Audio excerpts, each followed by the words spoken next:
doctora Rosana Obando Segarra, además es especialista en emergencias y desastres. Recibamos con fuertes aplausos, por favor. Bien, gracias, Aquilina. Bien, buenas tardes. Buenas tardes. Buenas tardes. Bien, entonces vamos a hablar un tema que muchos de nosotros trabajamos en el día a día, que es un tema que a veces en determinado momento no le damos la importancia como tiene que ser y que en determinado momento nos llaman después de la oficina de calidad o nos llaman de relaciones públicas o nos llaman de auditoría o nos llaman de la dirección por problemas que han habido directamente en relación al cuidado que nosotros hacemos al paciente. Y uno de los temas es pues hablar de la seguridad en los espacios críticos, ¿no? Y cuando hablamos de los cuidados críticos, entonces debemos empezar por algo muy importante, ¿no? Nosotros estamos ahorita en el año el próximo año es nuestro año, ¿no? Es nuestro año porque esta persona la enfermería y es el momento de reconocer el hecho y es el momento y que creo que las organizaciones, las autoridades ya reconocen y sobre todo es que ya están valorando lo que nosotros hacemos, ¿bien? Entonces Florence Nightingale, ella en un artículo menciona, dice, puede parecer extraño decir que el primer principio en un hospital es no hacer daño a los enfermeros. Miren, para ese tiempo, ¿de qué año estamos hablando? De 1820, ella trabajaba de no hacer daño a los, ¿no? Ya trabajaba con ese concepto y para ella no había tantas cosas de manos y tantas cosas que tenemos ahora el día de hoy, ¿no? Pero sin embargo, ella también menciona y hizo unos estudios de mortalidad a nivel hospitalaria, donde ella puede identificar que fue muy alta comparada con esta hospitalaria, ¿no? Y este artículo ella menciona para lo que es, ¿cómo se llama? En relación a lo que para ese momento se tenía con las carretas que teníamos en el prehospitalario. En el prehospitalario empiezan las ambulancias con y los caballos eran los que llevaban a los pacientes en esa carreta como un ataúd y ahí llevaban. Entonces ella también hace un comparativo para ver por qué fallecen estos pacientes. Entonces, cuando hablamos de la seguridad del paciente hay que hablar de conceptos generales, ¿no? Donde nosotros podemos poner todo lo que podamos más en la parte física, en la atención del paciente, pero hay situaciones en las cuales por cosas del mismo sistema también hace que de alguna u otra manera nosotros pongamos en riesgo la salud de las personas. Y podemos ver esta manito de este niño, ¿no? Que ese niñito sufre una lesión le da discapacidad, ¿no? Porque esta mano ya está necrosada y lógicamente si está necrosada hay que amputarlo. A esa persona le ha producido una... Si nosotros vamos a las salas de operaciones y entramos a una intervención quirúrgica, una gasa o nos olvidamos una pinza, eso también es un problema en el paciente. Tiene que ver con la parte tecnológica.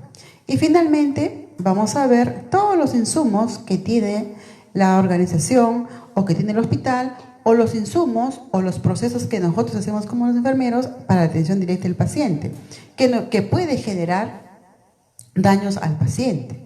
Y uno de ellos es, en nosotros, ¿qué es? Estas pastillitas. Cuando nosotros tenemos muchos errores en la administración de los medicamentos. ¿Sí? Entonces, en base a estos problemas es que algo. Si el trabajador no pone de su voluntad, tenemos que escribir normas donde diga, tienes que hacer eso.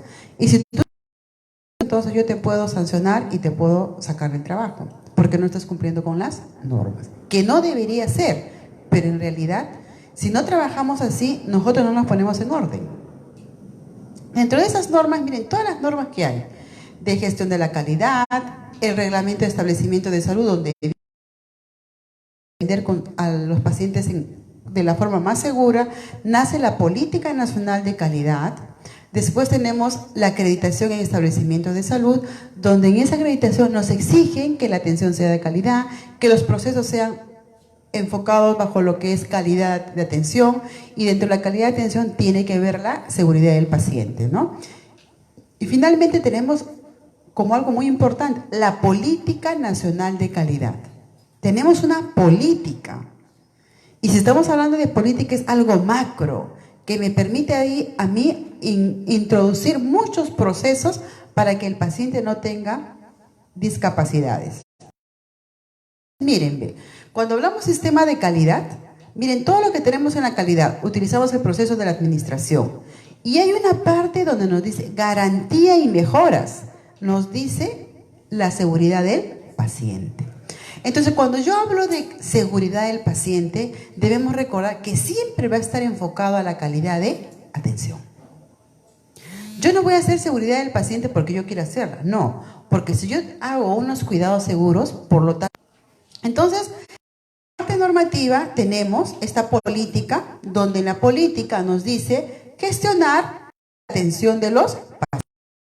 El marco normativo, tenemos los planes estratégicos hasta el año 2019 que tiene que ver con garantizar el cuidado del paciente, la unidad funcional de la calidad que dice que tenemos que prestar asistencia técnica para cuidados seguros. Entonces, bajo este enfoque, el Ministerio de Salud nos da como parte de la calidad de los pacientes una estrategia, lo que es seguridad de los pacientes. Entonces, en esa seguridad, miren todo lo que hay. Hay que ver la cirugía segura, infecciones asociadas, registrar los eventos en lo que dice el registro Centinela, las rondas de seguridad. ¿Cómo estamos administrando el medicamento? Si hemos aplicado los correctos. ¿Qué nos evalúa nuestro registro enfermero? Nos evalúan si nosotros hemos escrito el medicamento que le hemos puesto al paciente. Le preguntan al paciente, señora, ¿cómo pasó la noche? Bueno, tuve mucho dolor. Verifican en la nota de enfermería si la enfermera ha puesto que el paciente refiere dolor. Entonces, esas son las rondas de seguridad. ¿Por dónde empieza? Por lavado de manos. Verificamos cómo se lavan las manos, verificamos si en el servicio tiene dispensador de jabón, dispensador de papel o si tiene dispensador de alcohol gel. O sea, ya no podemos decir que no nos ponen el alcohol, que diga, ya no nos ponen el jabón, no tenemos papel, ya no puedo decir eso, porque para eso tengo ahora el alcohol gel. ¿Cuántas veces puedo hacer uso del alcohol gel? ¿Hasta cuántas veces?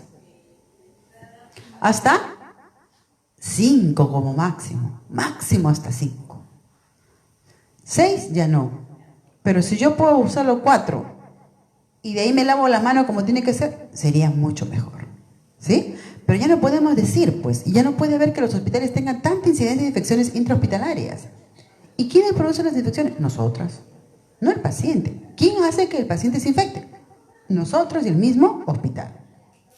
Entonces, ese marco normativo para ver dentro de las rondas de seguridad, miren que tenemos. Hay documentos normativos que dicen cómo tenemos que lavarnos las manos. Hay documentos normativos cómo tienen que hacerse la cirugía segura, el checklist. Y tenemos otro documento normativo, las infecciones asociadas a la atención de salud. Entonces nosotros tenemos que darnos cuenta. En estas tres, cuando nos van a supervisar a nuestros servicios, utilizan estas tres normas. ¿Sí? Entonces, lavado de manos, yo me voy a los servicios. En todos los servicios tengo que lavarme las manos. En sala de operación, con mucho más razón, más cuidado. Y finalmente, tengo que ver, si yo me lavo bien las manos, por lo tanto, tiene que bajar las infecciones intrahospitalarias. El otro marco normativo tenemos los eventos adversos y eventos sentinel. Acá hay una norma donde nosotros nos dice en qué momento tenemos que nosotros notificar, en qué momento tenemos que decir, esto pasó en el paciente. Y finalmente lo que hablábamos, las rondas de seguridad del paciente. Es una directiva también aprobada por el Ministerio de Salud, donde tiene sus indicadores y trabajamos en los diferentes servicios. Entonces, ¿pero cómo estamos nosotros? Si nosotros decimos que somos enfermeros, de que damos atención de calidad, ¿cómo nos ven? Miren, ven. ¿Cómo estamos? En el diario Gestión, la Contraloría de la República hizo un documento y dice: Contraloría alerta riesgos en hospitales del Perú por deficiencias en los servicios de salud. Ellos hicieron en el año 2018, el 28 al 1 de junio, hicieron un proyecto donde dijeron por una salud de calidad, donde trabajaron con 25 regiones y 251 establecimientos de salud, dentro del MINSA, las entidades policiales y la seguridad social. Y miren qué nos dice. El 28% de los hospitales visitados no inician puntualmente la atención. El 36% son públicos, dice el 36% no publica su horario de atención. Y el 75% no publica la relación de pacientes citados en el día. ¿Eso es cierto o no es cierto? Es cierto. 43% de los establecimientos de salud visitados no cuentan con recursos humanos suficientes para dicha unidad. En el caso, dice, la Policía Nacional tiene el 69%, ¿sí?, de los gobiernos regionales, 52%, y la Seguridad Social tiene 39%. Entonces, ¿quién tiene menos personal de salud? La Policía Nacional. Esto lleva a que la atención no sea de buena calidad. En relación a los medicamentos, el 70% de los medicamentos solicitados a través de las compras corporativas, el 29% se encuentra en condición de sobrestock, y el 24% en substock, y el 18% en desabastecimiento. Entonces, ¿qué está pasando? Decimos, no, cuando va a Contraloría encuentra que hay 24% que tienen 29% que tienen un sobrestock. ¿Qué quiere decir? Pedimos más. ¿Por qué pasa eso? Porque trabajamos con datos históricos. En 2017 pedí 5.000 ampicilinas. Para el 2018 también voy a pedir lo mismo. No, porque ¿cuál es mi prevalencia de infecciones respiratorias? Si las infecciones respiratorias bajaron, ya no voy a pedir pues ampicilina. O a lo mejor ya nosotros como seres humanos ya hemos hecho resistencia a ese antibiótico. ¿Y para qué pedimos tanto? Entonces los que solicitan los medicamentos tienen que ver cuáles son los medicamentos en los cuales las personas están usándolos y que hace bien para su salud. Porque si no, siempre va a pasar. Ahorita nuevamente va a pasar eso. ¿Cómo nos ven? Miren, ve. La Superintendencia Nacional de Seguridad, SUNASA, en el estudio dice, 67% de los usuarios dice que es satisfecho en la consulta externa y 53% es satisfecho en la emergencia. Mire, la mitad dice que es satisfecho y la mitad es insatisfecho. En la seguridad social, ¿qué nos dice la seguridad social? En 6 hospitales en Lima y Callao, 62% de los pacientes están satisfechos con la atención recibida en la emergencia. ¿Qué nos dice la Defensoría del Pueblo? 54% no contaba con un estudio de medicación de satisfacción del usuario. Pero ¿cómo nos vemos nosotros como enfermeros? ¿Cómo nos vemos? Como enfermeros, como personal que trabajamos en el hospital. Hay estudios que se han hecho ya desde hace muchos años, mucho tiempo, y que ustedes los van a ver. Esos son los primeros estudios que se ponen de referencia, que se hizo con la Comunidad Europea, donde participaron hospitales de los que ustedes pueden ver de acá de Perú, donde nosotros podemos ver que del 100% de pacientes que sufrieron eventos adversos, 7 murieron, 17 quedaron con incapacidad total, 12 con incapacidad severa y 64 con incapacidades leves. Y el 60% de los eventos fueron evitables. O sea, estos eventos que hubieron, miren, más de la mitad fueron evitables. Veamos ahora en Perú. Perú, esto se hizo en el año 2007. Y siempre que hablamos de salud del paciente, utilizamos esto porque este es el referente que tenemos. Y veamos si nosotros estamos ahorita en el 2019, ese indicador de infecciones nosocomiales, relación en lo que es procedimientos, en relación a eventos adversos. ¿Ustedes creen que ha variado esto?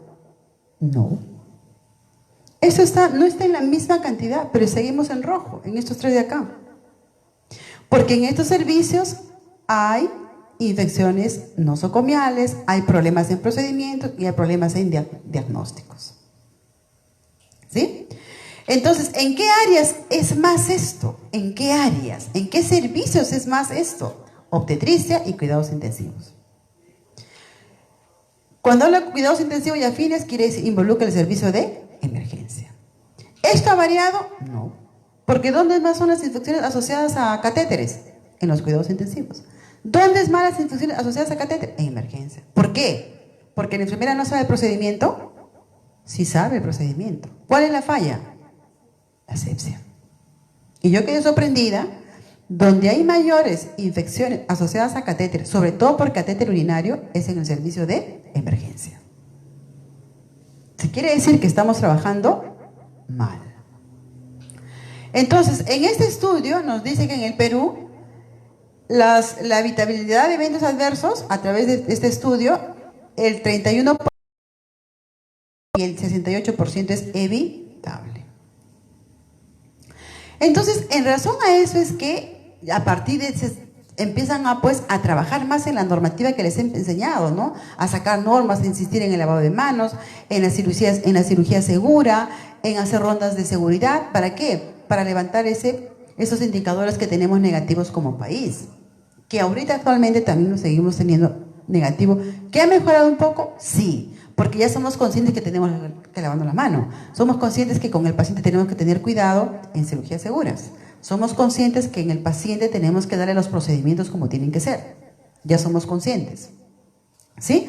Entonces, esta seguridad del paciente nace a través de la Organización Mundial de la Salud, donde nos dice la conceptualización que lo que quieren es ausencia de riesgo y ausencia de daños. ¿Sí? Entonces, de ahí nacen los conceptos de cultura de seguridad, qué es error, qué es daño asociado a la atención sanitaria. Porque nosotros cuando hablamos de seguridad del paciente solamente nos enfocamos al error. Y no es así. Porque la seguridad del paciente involucra cultura de seguridad, error, daño asociado a la atención sanitaria, incidente relacionado a la seguridad del paciente. Entonces, cuando decimos daño asociado a la atención sanitaria, acá estamos nosotros. ¿Por qué? Porque nosotros somos parte de la atención sanitaria. ¿Sí? Entonces, la Organización Mundial de la Salud menciona estas 7 metas en relación a la salud del paciente. Como es, ¿no? La identificación del paciente en los procedimientos, las comunicaciones efectivas, manejo adecuado de medicamentos de alto riesgo. ¿Qué medicamentos conocen ustedes de alto riesgo? Que ustedes en su práctica lo hayan visto.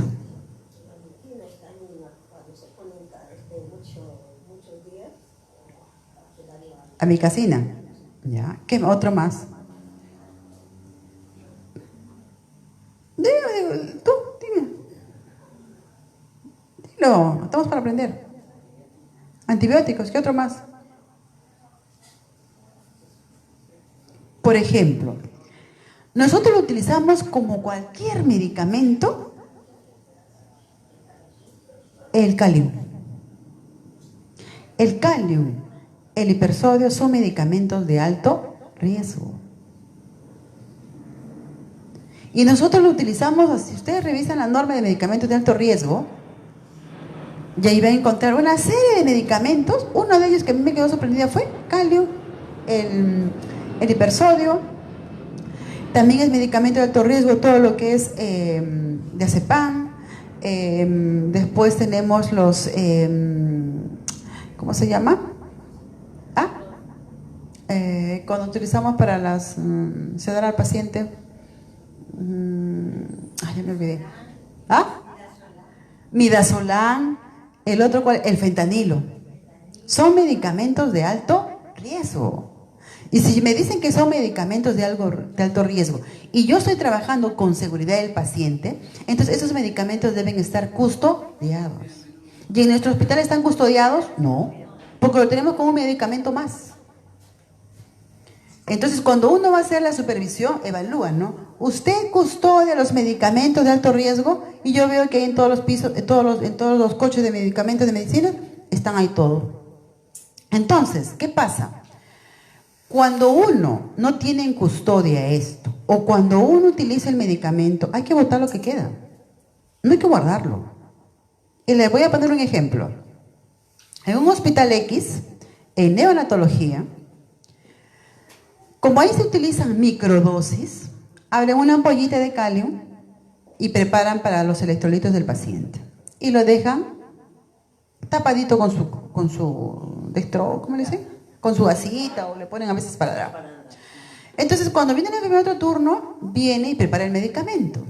Le prepara el antibiótico y se confunde con el calium como si fuera agua destilada.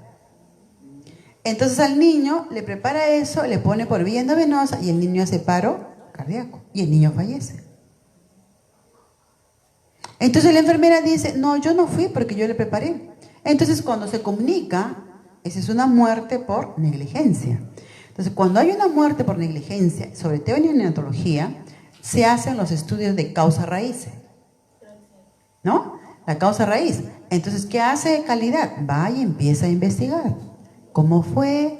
Evalúa su coche de medicamentos y ahí se observa que ahí están pues los medicamentos tapaditos y ni siquiera están bien rotulados. Entonces, ¿yo cómo voy a subir? Así ellas tienen acá, se pueden confundir. ¿Y a qué hora fue ese problema? ¿En el turno de diurno o en el turno de noche? En el turno noche. Donde nos viene el cansancio. Entonces, de allí yo dije, todo medicamento que se utilice, el resto se bota, porque así te dice la norma. Porque a cada niño que tú le pides un calium, ¿cierto? Y le pides ese calium, lo botas. Porque si tú no lo botas, te vas a confundir con agua destilada. Porque ahora los medicamentos vienen tan chiquititas que no nos podemos confundir. ¿Sí? Entonces hay que tener mucho cuidado. Entonces ese caso pasó a auditoría y se hizo la investigación y se concluye que fue una negligencia de enfermería. Y la enfermera dijo que no. Entonces a esa enfermera se le hizo un proceso administrativo y se le suspendió por 1 año. Porque tuvo que también pagar al familiar. Entonces, para que veamos qué tan delicado es manejar drogas, qué tan delicado es administrar drogas. Y nosotros que preparamos y administramos lo hacemos como cualquier cosita y no medimos el riesgo. ¿Sí? Después, cirugía segura a través de la verificación. Esto trabajamos muy fuertemente en sala de operaciones. Ahora el que no, si la enfermera no hace la lista de checklist y no lo firmó la enfermera y el médico, puede estar la firma del médico. Pero si no está la enfermera, el paciente no entra a sala. Ese es un punto bueno para nosotros, porque ya reconocen nuestro trabajo, pero también un punto que hay que hacerlo con bastante responsabilidad. Reducir las infecciones asociadas al cuidado de la salud. Acá tenemos que hablar del lavado de manos, no preparar alimentos en la estación de preparación no preparar alimentos en la estación de los medicamentos, no comer en los servicios en áreas delante de donde preparamos los medicamentos. Eso es parte de la bioseguridad, ¿no? Y finalmente prevenir las caídas, ¿no?, en los pacientes que están hospitalizados o en la parte de cirugía ambulatoria. ¿Sí? Entonces aquí viene la fotito, pues, ¿no? Yo quiero la seguridad del paciente, pero ¿cómo nos vemos? Si yo tengo esta enfermera agotada, lógicamente esta enfermera que trabaja en el Hospital Carrión, que trabaja en la Clínica San Gabriel, que trabaja en la Clínica Los Olivos y además estudia la especialidad. ¿Puede cometer un error? Sí. Sí, y lo comete. ¿Sí? Entonces esta enfermera agotada puede cometer un error. Entonces este diario enfermero de España dice: alertan el agotamiento de los profesionales y del aumento de la mortalidad de los pacientes por falta de enfermeras. La enfermera se ha agotado porque tiene mucha demanda de pacientes, ¿sí? No hay enfermeras. Sí hay enfermeras, pero lo que pasa es que no hay contrato para más enfermeras, no hay plata. Pero eso implica que los pacientes se mueran. Porque lógicamente, si yo debo tener mis ojos para 10 pacientes que están delicados, no voy a poder porque tengo 30 pacientes a mi cargo. Entonces mi calidad baja y hay mayor riesgo de cometer errores. Entonces, nosotros, ¿cómo vamos a conceptualizar? ¿Qué concepción tenemos sobre nuestra profesión y de la responsabilidad social que tenemos? Y aquí es importante hablar de la responsabilidad como enfermeras. O sea, la institución no me va a poner un altar porque soy la enfermera excelente. No, la institución me va a poner un altar porque yo no cometo errores. Y hay una persona en el cielo que nos va a decir, nos va a felicitar porque estamos valorando nuestro trabajo y porque estamos respetando la responsabilidad que tenemos como profesionales. Pero ¿qué pretendemos hacer si yo no tengo esa conceptualización? Si yo no interiorizo como enfermera, ¿cuál es mi responsabilidad en la atención del paciente? Si yo no interiorizo bien qué es lo que yo quiero como enfermera, difícilmente voy a ser una excelente enfermera. Difícilmente.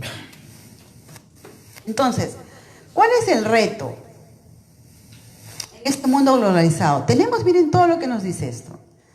La tecnología, sí, pues, tenemos que entrar con la tecnología. ¿Quién de ustedes no tiene un celular que se enteró del mundo? Todos. Ya nadie tiene el celular que con el aparatito. No, todo el mundo sabe. Díganme de los que estamos sentados aquí no tiene Face. Todos tenemos. Querramos o no, lo tenemos que tener, porque si no, no estamos al día en la información, ¿sí? Pero sabemos utilizarlo. Hay que pensar que cada día hay aumento de la esperanza de vida, ¿sí? ¿Cuál es el nivel de esperanza de vida para la mujer? 70, 80. 75, 80 años, ¿sí? Para yo jubilarme tengo que tener 70 años. ¿Y yo en 70 años voy a tener la misma visión que tienes tú? No, porque yo ya tengo 50, uso lentes. Es diferente. Ella usa lentes porque es jovencita, sí. Pero de acá a 50 años lo que tiene 2 va a tener 7 de medida. Es así, porque fisiológicamente va pasando eso. Entonces, este es un problema en nosotros. ¿Hay inequidad? Sí, va a haber inequidad y la inequidad empieza en el recurso humano en nosotros, ¿no? Y finalmente hay que pensar el problema de las enfermedades que hoy tenemos y que se nos vienen. No debemos pensar lo de hoy día, hay que pensar lo del mañana. Lo de hoy día ya lo resolvió Vizcarra, pero el mañana no. El mañana nosotros lo vamos a tener que resolver, porque vamos a continuar en la vida y vamos a continuar trabajando. Entonces yo tengo que pensar en lo que me viene el mañana. ¿Qué enfermedades nuevas se vienen? Eso es lo que yo tengo que pensar. Por ejemplo, ahora quieren, exacto, ha aumentado más la depresión, ha aumentado más el estrés. Entonces, ¿qué quiere hacer el Estado ahora? Construir hospitales psiquiátricos. En vez de prevenir. Exacto. En vez de prevenir, quiere construir un hospital. Cuando deberíamos dar mayor prioridad a la atención primaria. Enseñarles a la familia cómo es la construcción de la familia, del hogar y todo lo demás, ¿no? Pero sin embargo, nuestras autoridades piensan diferente. Entonces, estamos nosotros cuidando a todos, pero realmente ¿estamos cuidando bien? O sea, ¿estamos cuidando bien? Si yo voy a ir mañana a mi hospital, me dan mis pacientes, ¿estoy cuidando bien? Termino el turno y hago un autoanálisis. Ay, estoy cansada, quiero ir a mi casa, me tiro a la cama. Pero ni siquiera pienso cómo atendí a los pacientes. Ni siquiera pienso que me olvidé de poner tal medicamento al paciente, no lo puse. O preparé el medicamento y lo dejé en el Volutrol y no le administré. Y la enfermera que viene a la noche, debe ser Volutrol y está con cloruro de sodio. Y le pone la otra dosis del antibiótico. Eso pasa. Y les digo porque cuando yo superviso en el hospital yo he visto eso. Pero sin embargo yo le digo a la colega, soy mala yo. Pero a mí no me importa porque yo prefiero la vida del paciente. Ella puede botar ese Volutrol, pero el paciente no puede recibir 2 dosis de antibiótico al mismo horario. ¿Sí? Entonces tenemos que pensar si este cuidado lo estemos dando bien, Por eso que es importante ver el cambio, los abordajes, las tecnologías, en qué escenario nos encontramos y que hoy en día las prácticas de enfermería tienen que ir cambiando. No podemos ser siempre autónomas. Lo mismo, lo mismo, lo mismo, lo mismo. Entonces, esta enfermera que está acá, este mundo globalizado nos dice, pues, ¿qué tenemos que hacer? Hay que repensar de la enfermería, hay que cambiar la vida cotidiana de la enfermera, ver qué piensa la enfermera, pensar qué responsabilidad tiene como trabajadora en relación a la humanidad del planeta. Y para ello, ¿qué queremos? La actitud ante el cambio. Todo cambio genera una reacción y ustedes lo saben, ¿no? Pero sin embargo, lo que dice este autor que me gustó, dice, el futuro tiene muchos nombres, dice. Para el débil es lo inalcanzable, para el miedoso lo desconocido y para el valiente la oportunidad. Así nos reta el poeta Víctor Hugo a pensar en nuestra actitud ante el cambio. Y es verdad, pues cuando yo quiero proponer algo, ¿qué pasa? El miedoso no quiere, reclama, no, como yo no sé, yo no lo voy a aplicar, ¿no? El valiente dice, ya, es un reto, lo vamos a hacer. Pero el que es débil me es indiferente. Entonces, cuando uno gestiona, se va a encontrar estas palabras, la parte débil, el miedoso y el valiente. ¿Sí? Entonces, si nosotros repensamos qué queremos con la profesión, el primer concepto que yo debo tener, el concepto que es la vida. Si yo no tengo este concepto que es la vida, yo perdí. ¿Sí? Porque si yo trabajo en la emergencia, lo que me interesa a mí es la vida. Pero una vida segura, no una vida con errores. ¿Sí? ¿Y qué podemos hacer pues con este problema que hay en el sistema de salud? Nosotros como enfermeros, ¿vamos a cambiar el sistema? ¿Lo vamos a cambiar? No. No vamos a cambiar el sistema, es difícil, que debería ser, es importante proponer, dar ideas, ¿no? Gestionar políticas, gestionar resultados, gestionar presupuestos, ¿no? Es importante, ¿no? Pero no es imposible. Pero sí podemos cambiar algo que es nuestro, la gestión del cuidado seguro. Eso sí lo podemos cambiar, porque esto está al interior de mi persona. Queda en mí si yo en emergencia administré el medicamento que ese paciente debió recibir. Queda en mí que a ese paciente identifiqué como tenía que ser. Eso queda en mí. Entonces yo en emergencia tengo estos problemas, ¿sí? Me llega esta cantidad de pacientes, en la UCI me llega, lo estabilizo, lo mando a la UCI y tengo estos pacientes, ¿no? Pero en la emergencia yo tengo que tener principios, valores, y no olvidarnos de esta palabra vida que le puse verde ayer y la parte humana. Porque si yo no tengo el concepto que es la vida, que tengo que salvar la vida de la persona, y no tengo esta palabra, la humanidad, que tengo que ser humana, porque esa persona puede ser mi papá, mi mamá, mi hermana, mi familiar. Entonces, se rompe ese concepto de la seguridad, si yo no tengo el concepto de la que es vida.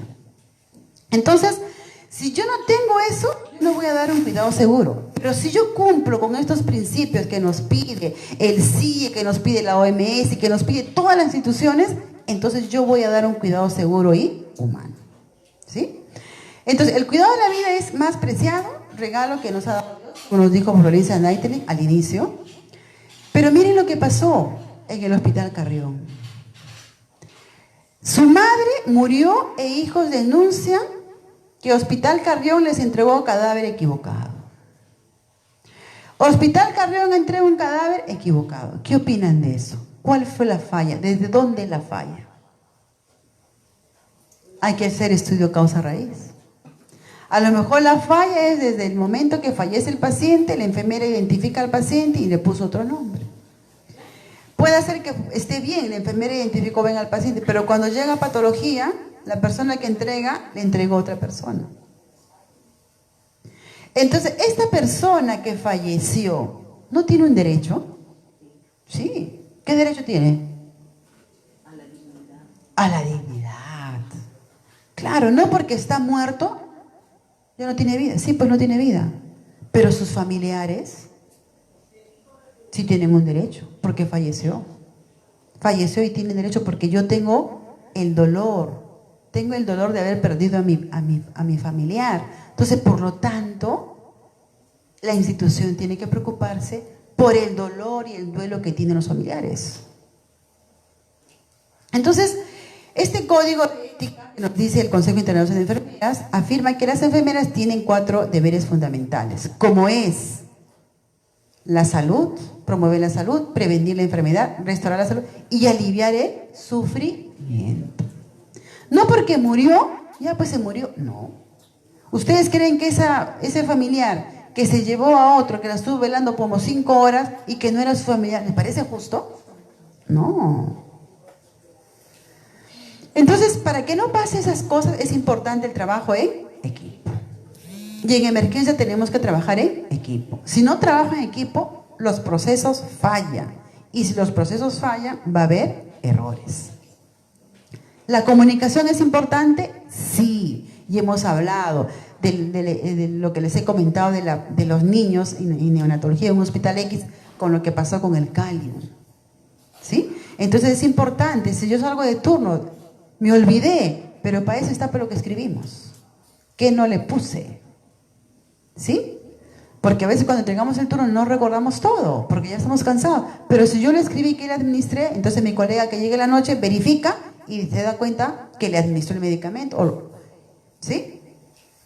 Entonces, la Alianza Mundial de la Seguridad del Paciente tiene muchas acciones por hacer. Hay retos. Nos dice una atención limpia, cirugía segura y la lucha contra los antimicrobianos. ¿Sí? Entonces, esto es necesario e importante, sí.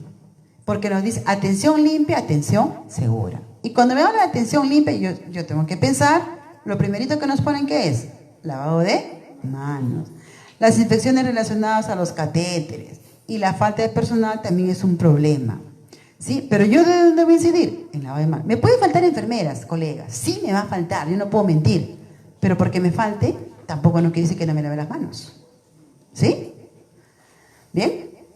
Dice, lo peor es cometer un error, sino tratar de justificarlo, en vez de aprovecharlo como aviso providencial de nuestra ligereza o ignorancia. ¿Sí? Entonces, hay estrategias de la seguridad del paciente, miren, ve, prácticas seguras, investigación, la parte cultura, la formación e investigación. Y esta, miren, en la estrategia está el paciente, está la información. Antes no estaba considerado el paciente como parte del proceso, pero ahora sí está. Porque ustedes saben que hay una asociación de la seguridad del paciente. ¿Quiénes lo lideran? Los pacientes. Entonces, esta seguridad del paciente nos dice que 10% de medicación, las complicaciones. Pero, según el estudio que hace, 42% de estos eventos adversos son evitables. Hay que salvar vidas, sí, pues hay que salvar vidas, ¿sí? Porque tenemos esos indicadores altos, ¿no es cierto? Hay que salvar vidas, porque las personas fallecen no directamente por el recurso humano, pero sí por los mismos procesos, ¿sí? ¿Por qué se producen los errores?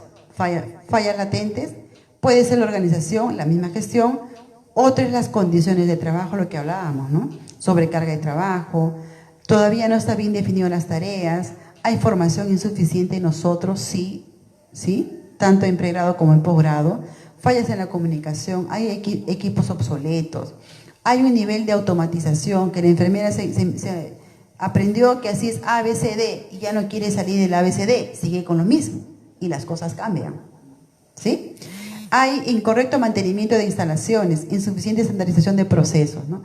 Estas son las condiciones que nos llevan a las fallas, ¿no? Que estas pueden ser por omisión, por distracción, por errores o fallas de atención. Y finalmente esto es lo que produce un evento adverso, ¿sí? Entonces no debería ocurrir eventos adversos en ningún lugar, ¿sí? En nuestro entorno cuando se dispone de conocimientos para prevenirlos, ¿no? Y lo que estamos hablando. Hay estrategias para trabajar con cuidados seguros, hay estrategias donde nosotros podemos trabajar directamente en lavado de manos, minimizar los riesgos, hay que dar un abordaje integral en los soportes operativos. Por eso que en todos los hospitales tenemos la comisión de seguridad, donde trabajamos todos, no solamente en esta comisión nos vamos a preocupar de los medicamentos, nos ocupamos de la cultura, incluir al paciente, la prevención de caídas, la notificación, la verificación, ¿no? Entonces, ahora en seguridad del paciente, una de ellas es importante la identificación. Y ya hoy en día, pues tenemos tantas cosas que han salido, ¿no? Las entidades privadas ya utilizan estos brazaletes. Nosotros lo utilizamos, pero solamente para el recién nacido. Pero quisiéramos entrar a la parte de cirugía, medicina, todas las áreas. Pero no hay plata, pues, ¿no? ¿Cómo lo haces? No puede ser la enfermera que diga cuando llama, no, no tenemos camas, pero si quieres la cama, me tienes que conseguir una cama con baranda. Y no es así, pues. Entonces yo me pongo a analizar, ¿qué piensa la enfermera? ¿Qué gestiona la enfermera? En relación a los medicamentos que ven, miren las vías correctas, el paciente correcto, dice, prepare el medicamento. Algo también... Yo preparo, yo administro, yo registro y yo respondo. Porque yo no voy a hacer, yo lo administré, yo le hice el favor a María Ángela, pero yo le hice el favor a ella, pero es su responsabilidad de ella, ¿no? ¿Quién lo puso? María Ángela. No olvidarse, alergias. Este es un indicador que lo pone la norma de auditoría, nos audita si en los registros enfermeros está que nosotros hayamos considerado alergias.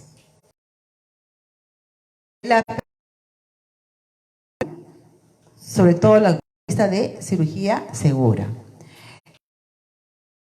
No olvidarnos, yo no sé, y él me jura que yo le entiendo, y el paciente me dice, me duele, y yo no le entiendo, ¿no? Entonces también si yo le pongo al paciente algo y yo no entiendo lo que él me dice, yo estoy cometiendo un error, porque le estoy haciendo un procedimiento que a él le duele. Por eso es que nos hablan ahora mucho que tenemos que respetar la parte idioma y la parte el nivel cultural de los pacientes. Prevenir infecciones, esto lo vamos a hacer con el lavado de manos, ¿sí? También hay que ver el acceso a venoso, los cateterismos vesicales, las manos, y eso yo les dije, ¿no? Ha aumentado mucho las infecciones asociadas a catéter urinario, sobre todo en las emergencias, porque no nos estamos haciendo bien el procedimiento, la asepsia. Comunicación, no olvidarnos que es importante la comunicación, ¿no? Y finalmente hay que desarrollar un sistema de notificación. Hay que notificar, colegas. El hecho que yo notifique un evento adverso no es para que me sancionen. Hay que verlo como algo positivo. ¿Y saben por qué? Porque si pasa un evento adverso hay que ver la causa. Y la mayor parte de lo que he estado revisando es falla humana. Porque nos falta recurso humano. Entonces, si yo tengo consecuentemente caídas en mi servicio, entonces porque no tengo lo suficientemente número de personal. Ese es uno. O dos, que el personal se duerme en la noche. Y la mayor parte de las caídas, ¿a qué hora es? 3, 4 de la mañana. En la hora punta donde nos agarra el sueño, a todos. Eso es verdad. Entonces, no olvidarnos de la investigación. Sí, la investigación nos va a ayudar ¿a qué? A mejoras, a implementar cosas, a investigar cómo está trabajándose en lo que es cirugía segura en las diferentes instituciones. ¿Bien? Ahí terminamos. ¿Sí? ¿Preguntas hasta aquí? Entonces, no olvidarse que hay medicamentos de alto riesgo. ¿Sí? No olvidar, y nosotros lo manejamos como cualquier medicamento, como cualquiera. Por ejemplo, la clínica Ricardo Palma, porque en el hospital yo quería implementar medicamento seguro. ¿Sí? Entonces me fui a la clínica Ricardo Palma a averiguar cómo era el procedimiento de medicamento seguro. Y lo han hecho muy bien. ¿Y por qué lo tienen que hacer muy bien? Porque para poder acreditar por una institución, la Joy Commission. Entonces ellos les pedían que tenían que trabajar con los procesos de medicamento seguro. Entonces este proceso de medicamento seguro, ¿en qué consiste? Desde farmacia te da el medicamento seguro. Farmacia ya te manda rotulado en una bolsita rojo, el calio en el hipersodio, y te dice que el rojo es medicamento de alto riesgo. Y si a mí me mandan de rojo, que es medicamento de alto riesgo, la enfermera de piso, que es asistencial, a ese medicamento lo guarda en una custodia. Tiene llavecita, lo guarda el medicamento. ¿Y quién tiene la llave de los medicamentos? La enfermera. ¿Quién es la única que va a sacar esos medicamentos de alto riesgo? Es la enfermera. Porque yo debo utilizarlos en las 24 horas. Yo no debo tener un calio más al siguiente día. Y si yo no pido y en la indicación médica no le he pedido, no, porque me quedó de ayer uno, no, ¿por qué? O no le puso, o se perdió el medicamento. Entonces, son procesos que nos permiten a nosotros evaluar también la calidad de trabajo. Ese es uno. Dos, los medicamentos, en el medicamento seguro ya les viene en el cloruro de sodio, les viene para que ellas llenen que le van a poner como agregados. Entonces, cada vez que ellas llenan y ponen lo que van el calio en el hipersodio, entonces ya cruza, farmacia sube y cruza, va a los servicios y ve si ese medicamento tiene el hipersodio y el calio. Y después va a su gaveta que tienen cerrada y le dicen, quiero ver su gaveta. Tiene 2, pero usted debería tener 1, porque ese paciente le debió poner. No, es que yo la mitad le puse al 1. No, usted no tiene por qué hacer eso. Usted, cada medicamento es para el paciente. Y nosotros tenemos esa mala costumbre. Entonces, eso de medicamento seguro es muy importante, es muy bonito, pero hay que tener procesos y dinero para trabajar con eso. Y todo trabajan con sticker, todo con sticker. Bien, vamos a hablar de un tema, lo que es gestión del cuidado enfermero. En el tema de gestión del cuidado enfermero, ¿aquí hay jefas de servicio? Una, qué linda. Sí, bien. Entonces, cuando nosotros hablamos de gestión del cuidado enfermero, yo siempre pongo estas láminas. Yo puedo ser enfermera, puedo ser psicólogo, todo lo que quiera, pero yo para gestionar también tengo que ver la parte normativa. Sobre todo, uno, para ver cómo está la situación de salud del país, porque el ente rector nos da las políticas de salud, ¿sí? Y dos, para ver con qué documentos yo me voy a defender para no tener problemas, ¿sí? Entonces, este ente rector nos da las normas para los establecimientos de salud, tanto técnicas como para la parte pública.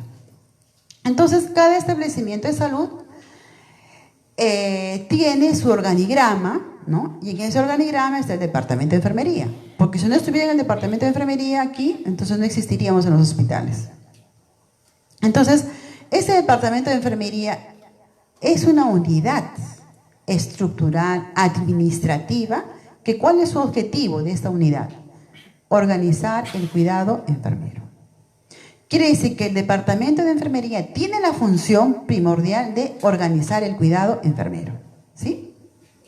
Entonces,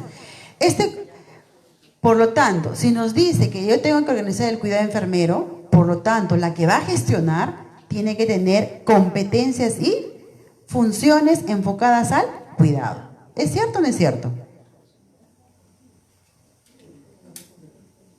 Es cierto. Porque yo no voy a gestionar el cuidado para los psicólogos, para los terapistas. Yo voy a gestionar el cuidado enfermero. Entonces, este cuidado, si yo gestiono este cuidado, tiene que ser oportuno y tiene que ser libre de riesgo. Ya tengo dos cosas, tiene que ser oportuno y libre de riesgos. Entonces, este hospital tiene su organigrama de enfermería, donde tiene todas sus especialidades y en cada especialidad tiene una jefa. Otro modelo de otro hospital, mire, más diferente, más chiquito, de una área, ¿sí? Y nos dice que esta jefatura tiene que tener características. Uno, que la enfermería trabaja las 360 días del año. Es una característica muy peculiar que tenemos. Que esta enfermera tiene que pensar en que en determinado momento hay contingencias.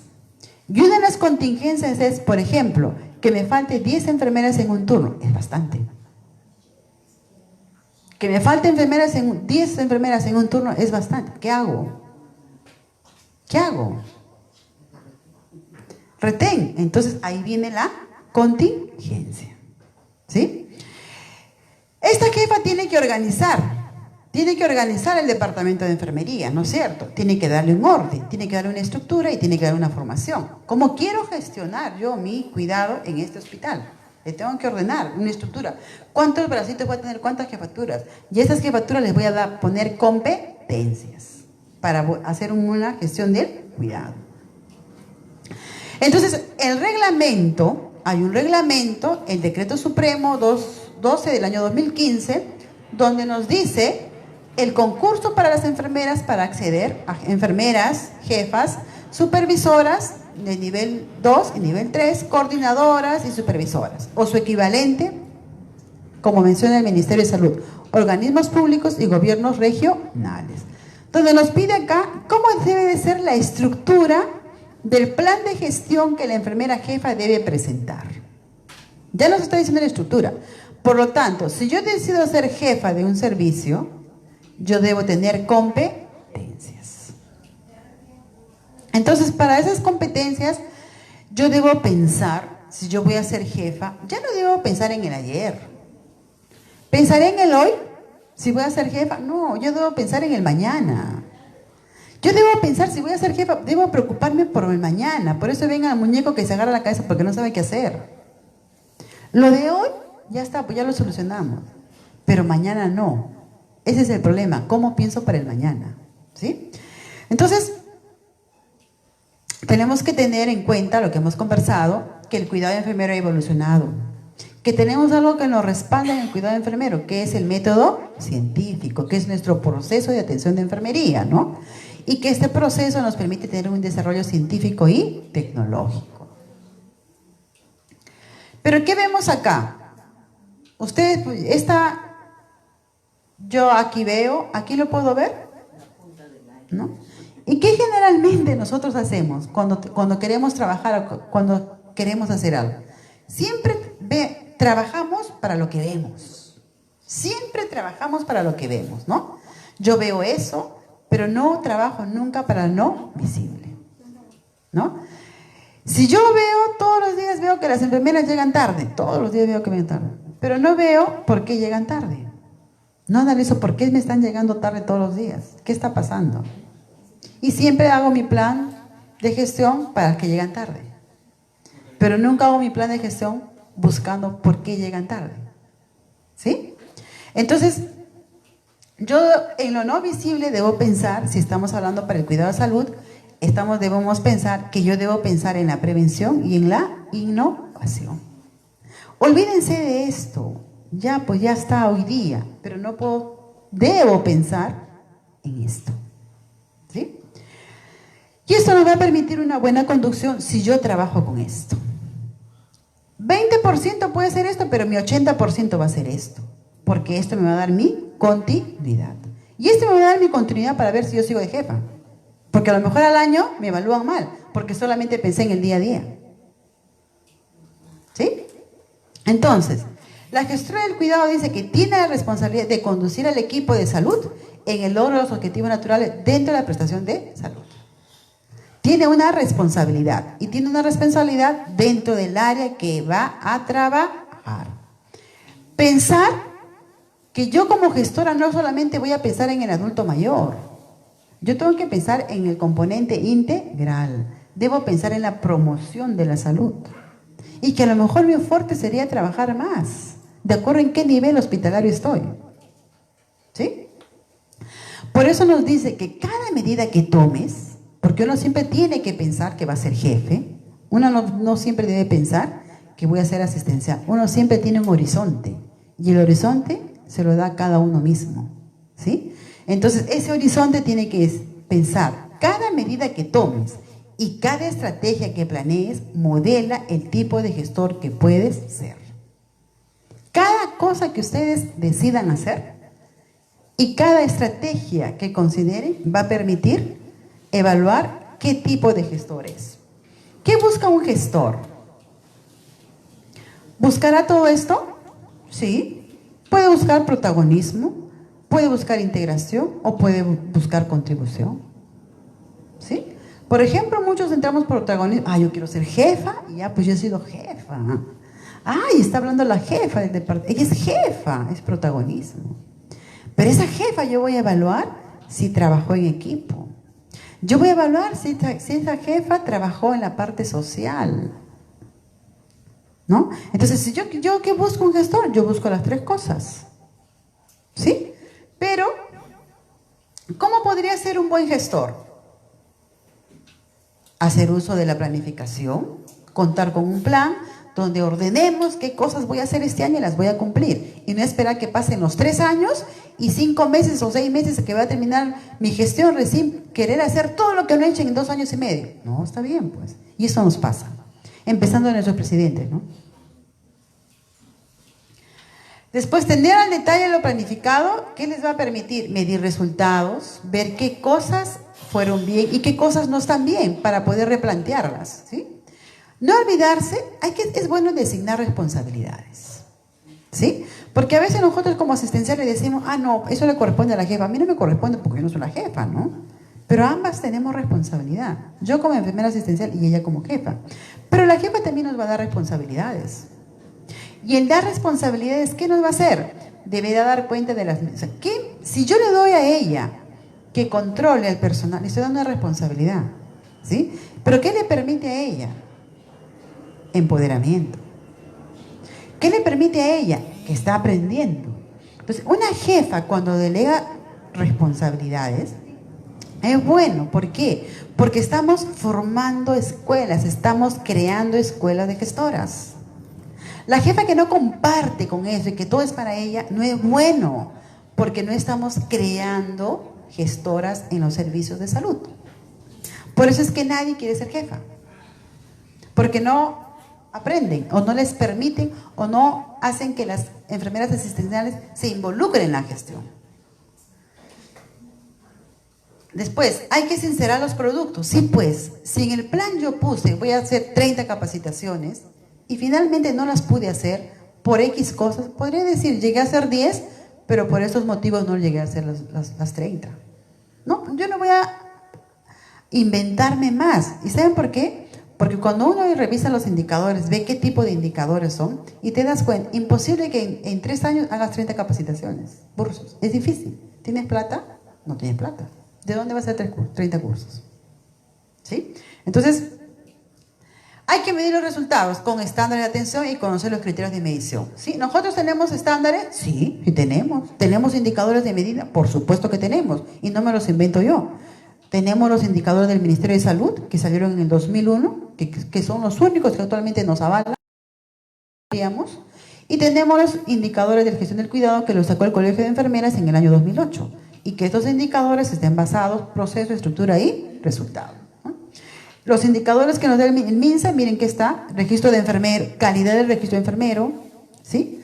Porcentaje de diagnósticos de enfermería registrados. Entonces ya no puedo decir que no va a ser diagnóstico, tengo que hacerlo, porque la norma me lo pide, ¿sí?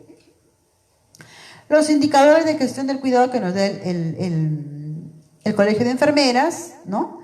Que acá tenemos todo, mira, ausentismo, registros de enfermería, educación, trato digno, caída de personas, flebitis, úlceras y las que conocen ustedes. Hay otros indicadores que esto lo ha hecho una enfermera chilena, me gustó, que se parecen mucho a lo de nosotros, ¿no es cierto? Y todos los que están rojitos son lesiones por indicadores de proceso, los que tienen rojito, ¿no? Y los que están de lila son de resultados. Muchos de ellos tenemos, por ejemplo, porcentajes de pacientes con valoración de enfermería al ingreso. No tenemos eso en emergencia. Pero deberíamos, y lo hacemos, ¿no es cierto? Yo debería hacer un indicador. Porcentaje de valoración de enfermería al ingreso a cualquier servicio. Y yo voy a la nota de enfermería y evalúo si la enfermera ha hecho, porque hay unas que de frente se van a la intervención y ponen lo que han hecho al paciente, pero no han puesto la valoración. Entonces, si yo veo que la mayoría de mis enfermeras no hacen, tengo que buscar como gestor estrategias para que las enfermeras empiecen a valorar, porque es un indicador de enfermería, ¿sí? Porcentaje de planes de enfermería de acuerdo a sus necesidades, mírenme. ¿Y el planeamiento dónde lo hacemos? En el CARDEX. ¿En el CARDEX no planeamos los cuidados?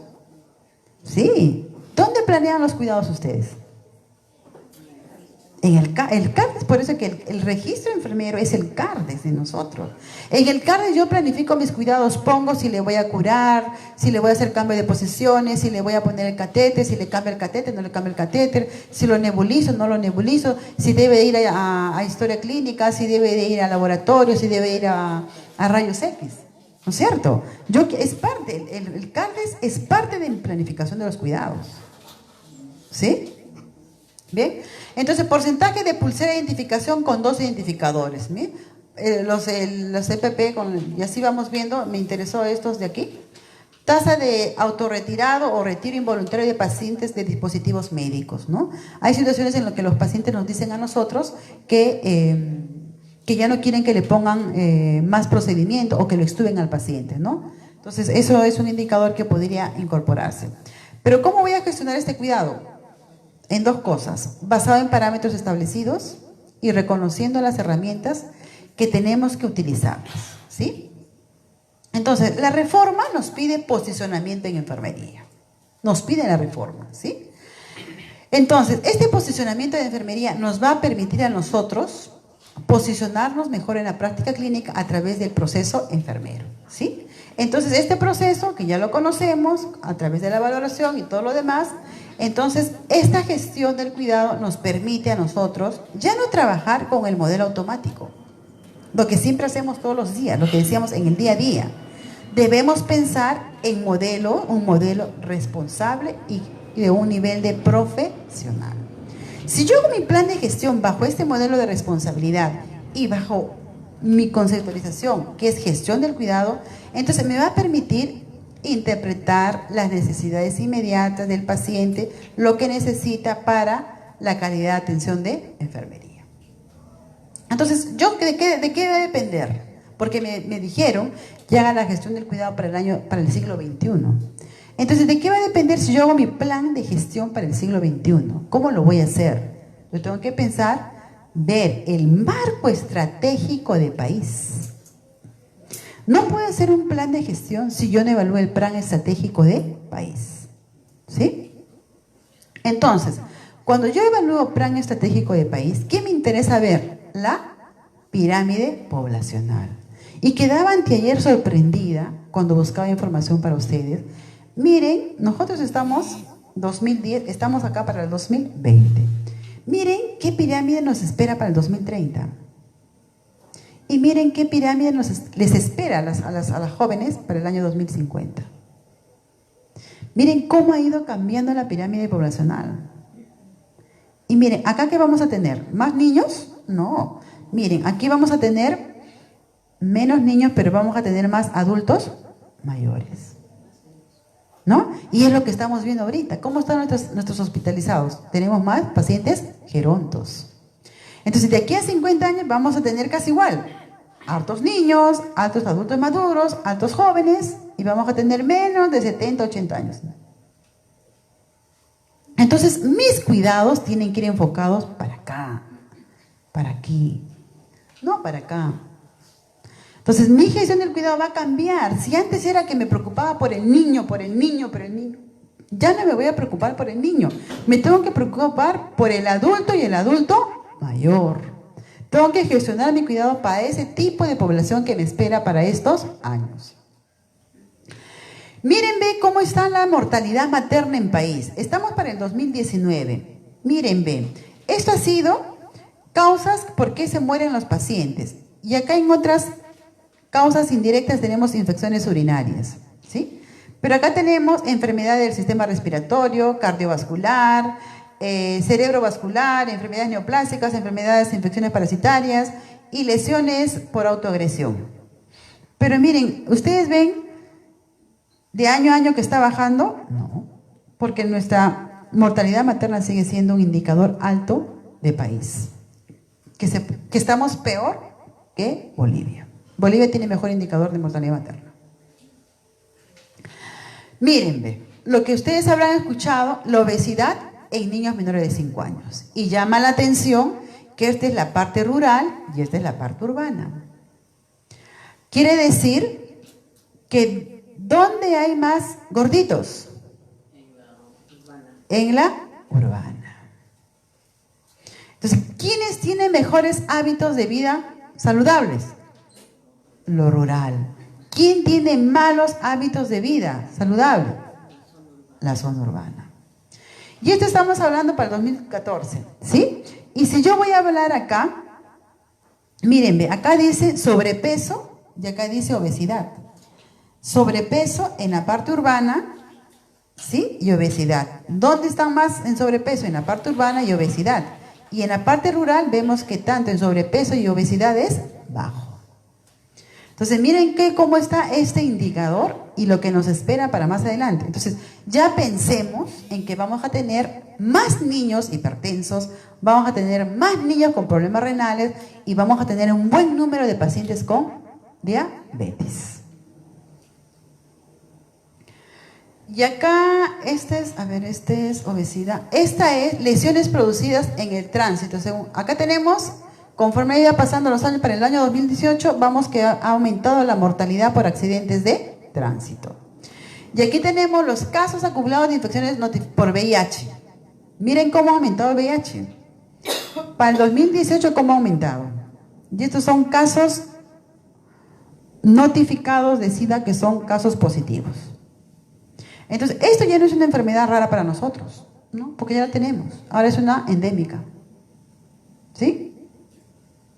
Entonces, yo teniendo en cuenta esos antecedentes, yo tengo que hacer mi plan de gestión, ver el plan estratégico de país que me va a englobar, evalúo el plan estratégico de la institución, tengo estos objetivos, planteo cuáles son mis objetivos, evalúo, trazo mis problemas enfocados al problema de país y de región, hago mis actividades, mi planeamiento de actividades y después yo puedo decir que he hecho un buen plan, ¿no? Porque por eso Florencia Nightingale nos dice que los estándares de enfermería fueron creados por ella. ¿Y cuándo fueron creados por ella? Porque ella para sus tiempos hacía la vigilancia de los pacientes que se morían. Entonces, y ella creó los mismos estándares. Entonces, los estándares nosotros los tenemos, ¿sí? Y ya nos dice qué indicadores tenemos. Entonces, ¿de qué depende para ser una buena gestora? ¿Cómo utilizar mis estándares? ¿Cómo utilizar mis indicadores para yo poder llegar a un resultado adecuado? ¿Sí? Acá hay una propuesta de modelo de gestión de la calidad, me gustó, donde habla prácticamente el proceso de la administración y en cada proceso cómo nosotros podemos trabajar para disminuir los eventos adversos en los enfermeros. ¿Sí? Hay un estudio, estos son de unas enfermeras chilenas, donde dice la calidad de enfermería, dice, realizar esfuerzos colaborativos de los distintos niveles para el desarrollo de un conjunto de indicadores orientados a la evaluación de la gestión del cuidado, lo que permitirá estructurar acciones dirigidas a generar impactos positivos en la salud del usuario, definiendo estándares de los servicios y los procesos de trabajo de enfermería. O sea, ¿qué quiere decir? Que si yo voy a hacer mi plan de gestión, ¿quién crea los procesos del trabajo de enfermera? Nosotros. Pero si yo creo esos procesos, cada proceso tiene un indicador. Entonces, ¿quién va a crear el indicador? Nosotros mismos. Y si yo hago un buen proceso y tiene un buen indicador, entonces yo voy a tener un buen resultado. Pero si yo hago un indicador que no tiene relación con el proceso y no tiene relación con el objetivo del país, entonces lógicamente no voy a lograr nada. Y por gusto hago un papel y no lo voy a hacer, no va a ser efectivo. Y después termino la gestión y me critican. ¿Sí? Otro que hicieron unas enfermeras de Brasil, mira, cómo ellas han utilizado que uno puede hacer sus trabajos de investigación. ¿Ah? Miren, utilización de indicadores de desempeño en el servicio de enfermería, ¿sí? Donde utilizan todos los indicadores que tenemos nosotros. Y ellas lo ponen, cómo lo clasifican, si es de proceso, estudio de resultado, y le ponen muy pertinente, pertinente, poco pertinente, la escala de Likert. Y miren, ve, las enfermeras responden que las horas de entrenamiento de profesionales de enfermería es muy pertinente. La tasa de ausentismo de enfermería dice que es pertinente, poco pertinente, 8.7 y pertinente. Promedio de permanencia de 47 y tasa de rotación de enfermería mencionan que es muy pertinente 47 y poco pertinente 9.5%. O sea, ¿y por qué nosotros decimos que no es pertinente? Hay que evaluar si es pertinente o no es pertinente rotar al enfermero. A veces es bueno.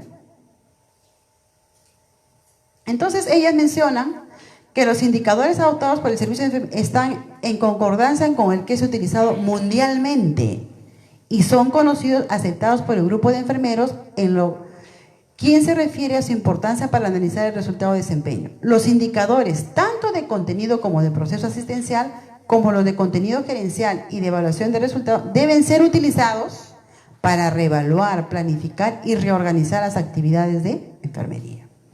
Entonces, si yo hago un plan de gestión, incido que debemos trabajar con buenos indicadores. Porque los indicadores me van a orientar a que si yo debo reevaluar mi plan que ya lo hice, ¿sí? Para poder lograr resultados. Bien, podemos revisar de esta base que he cogido para la información de ustedes y me parece que ahí terminamos. ¿Alguna pregunta?